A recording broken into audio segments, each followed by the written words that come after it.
Bonjour à tous, aujourd'hui une vidéo rapide sur la réparation d'une crevaison. Voilà, c'est quelque chose qui peut nous arriver à tous. J'ai voulu prendre la moto ce matin, le pneu était à plat. Bon, la bonne nouvelle c'est que j'ai pas roulé avec le pneu à plat. C'était une crevaison lente, donc la vis était présente dans le pneu et puis la moto, enfin la roue s'est vidée à mon domicile. Donc le pneu n'est pas abîmé, la carcasse n'a pas souffert. Donc ce qu'on va faire, la vis on a de la chance, elle est sur la bande de roulement. Je vais vous la montrer. Elle est là. D'ailleurs, on sent l'air. J'ai regonflé la roue, on sent l'air qui s'échappe. Donc, ce qu'on va faire, on va enlever la vis et puis ensuite, on va réparer à l'aide d'un kit de mèche tout simple. C'est les kits de mèche que vous trouvez chez Noroto à 10 euros. Bon, moi, j'en ai toujours d'avance parce que j'ai de la poisse sur tous mes véhicules. J'ai crevé au moins une fois. Donc, ça se présente avec une vrille qui va servir à agrandir le trou, des mèches. Et une espèce d'aiguille avec une ouverture qui va nous permettre d'insérer la mèche. Donc moi j'ai déjà tout préparé pour gagner du temps. Et bien, ça vous évite aussi de patienter pour rien. On va direct à l'essentiel. Allez, ben c'est parti. J'enlève la vis, on nettoie le trou et puis on insère la mèche. C'est parti.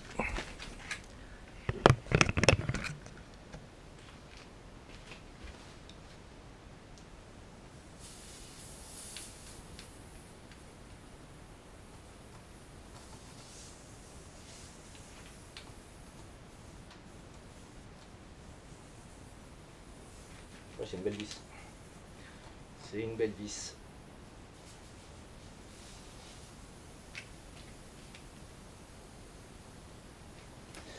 Ok.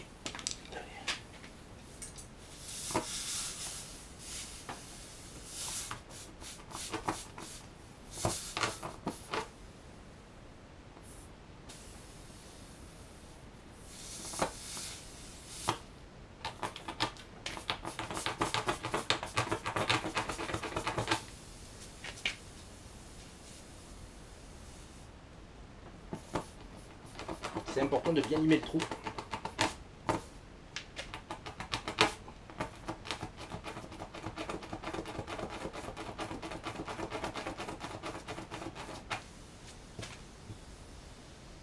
Si vous ne le faites pas, vous risquez de ne pas réussir à rentrer l'outil. Donc là, j'ai mis la mèche au milieu.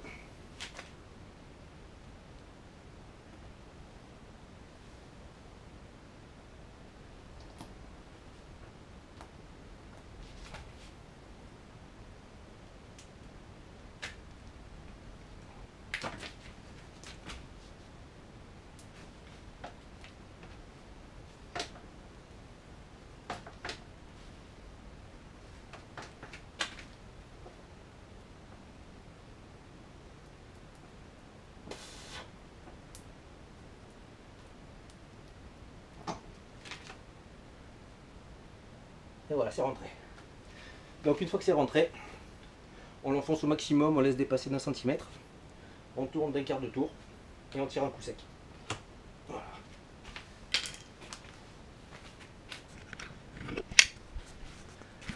Voilà à quoi ça ressemble. Donc là maintenant, ce qu'on va faire, on va regonfler la roue, on va s'assurer que ça ne fuit plus et on va couper. Alors on coupe pas, il y en a beaucoup qui coupent vraiment à ras le pneu, c'est pas la peine. Laissez entre 3 et 5 mm. Vous inquiétez pas, même si ça fait un petit bourrelet, ça va se poncer extrêmement vite lorsque vous allez rouler.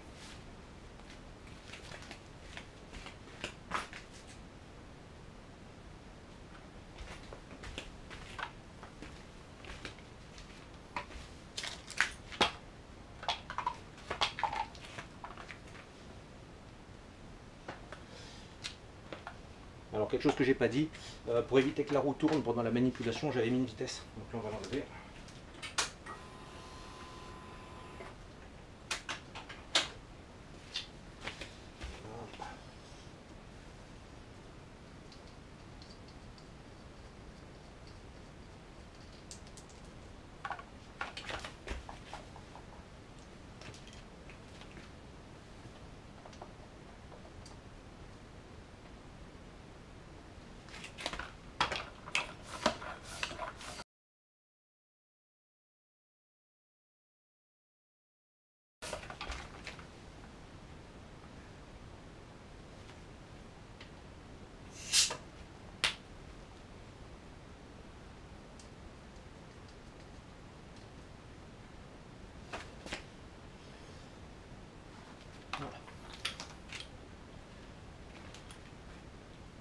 Donc le pneu arrière est donné pour une pression constructeur de 2 bar 9.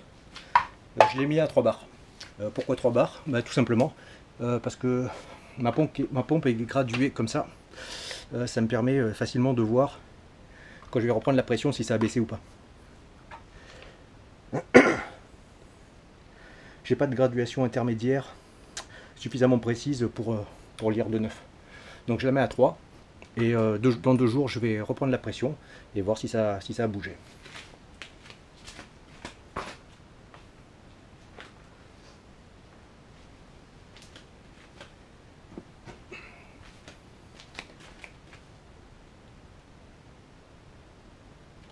Donc déjà à l'oreille on n'entend rien. Ce que vous pouvez faire c'est pulvériser de l'eau pour voir si ça bulle. Donc là je ne vais pas couper à ras le pneu, je vais couper un peu au-dessus.